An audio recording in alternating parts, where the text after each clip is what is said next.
Praise lord. దేవుని శ్రేష్టమైన నామమునకు మహిమ కలుగును గాక. ప్రభు నామమున మీ అందరికీ హృదయపూర్వక వందనాలు. ఈ ఉదయకాలము దేవుని వాక్యాన్ని విందాం. ఫిలిప్పీలకు రాసిన పత్రిక 2వ అధ్యాయము 7వ వచనము. మనుష్యుల పోలికగా పుట్టి దాసుని స్వరూపమును ధరించుకుని తన్ను తానే రిక్తునిగా చేసుకొనెను. ప్రియులారా, ఇక్కడ యేసుక్రీస్తు వారి గురించి అపోస్తలుడైన పౌలు గారు రాస్తున్నారు. ఎందుకంటే ఆయన దేవుని కుమారుడు, పరము నుండి దిగి వచ్చిన దేవుని కుమారుడు కావున అతను మనుష్య పోలికగా పుట్టి ఉన్నాడు. అంటే దేవదూతలుగాను లేకపోతే ఇంకా వేరే వేరే పోలికగాను ఆయన రాలేదండి. మనుష్యుల పోలికగా పుట్టాడు, దాసుని స్వరూపాన్ని ధరించుకున్నాడు. అంతేకాకుండా తనంతట తాను రిక్తునిగా మారి ఉన్నాడు. ఇక్కడ ఈ అధ్యాయంలో 3 విషయాలు: పోలిక మనుషులది, స్వరూపము సేవకుని స్వరూపము.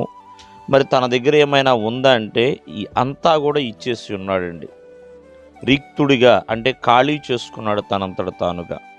ఈ 3 విషయాల్లో ఈ ఉదయకాలం ముందు దాసుని స్వరూపము గురించి మనం తెలుసుకుందాం. అంటే దాసుని స్వరూపము అంటే సేవకుని యొక్క మనస్సు అండి.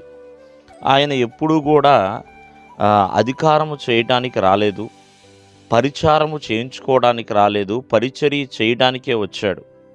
ఒక అధికారి వలె ప్రియమైన వర్లరా ఉండలేదు, కానీ తన్ను తాను తగ్గించుకుని ఉన్నాడు. ఎందుకంటే హెచ్చించుకునే మనసు కలిగిన వాడు కాదు, తన్ను తాను తగ్గించుకునే మనస్సే దాసుడు.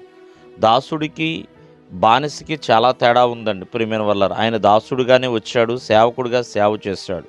మీరు అనుకోవచ్చు, ఎందుకు దాసుడుగా తను మారి ఉన్నాడంటే అనేకులకు ఉపయోగపడే వ్యక్తిగా ఉన్నాడు, అనేకులను సంపాదించే వ్యక్తిగా ఉన్నాడు. కాబట్టి దాసుని స్వరూపాన్ని తను ధరించుకొని ఉన్నాడు. ఈ రోజున ఒక సేవకుడు ఎన్నో ఆత్మలకి వాక్యం చెప్తూ ఉంటాడు. అంతేకాకుండా ఎంతోమందికి మాదిరికరముగా ఉంటాడు, ఎంతోమందికి దగ్గరగా ఉండడానికి ప్రయత్నం చేస్తాడండి. అలా ఉండగలగాలంటే సేవకుని యొక్క మనస్సు కలిగి ఉండాలి. అదే తగ్గింపు మనస్సు. యేసుక్రీస్తు వారు అది మాదిరి చూపించి ఉన్నారు. మరి ఆయన శిష్యులు పాదాలు కడిగి ఉన్నాడు. అంతేకాకుండా తన దగ్గర ఉన్న ప్రేమంతా కూడా దారపోసాడు.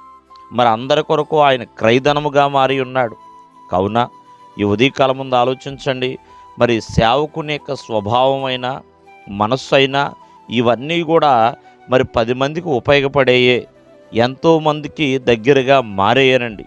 కావున దాసుని మనస్సుని కలిగి ఉండగలుగుతున్నామా? దేవుడు మిమ్మల్ని ఆశీర్వదించునుగాక. ఆమేన్.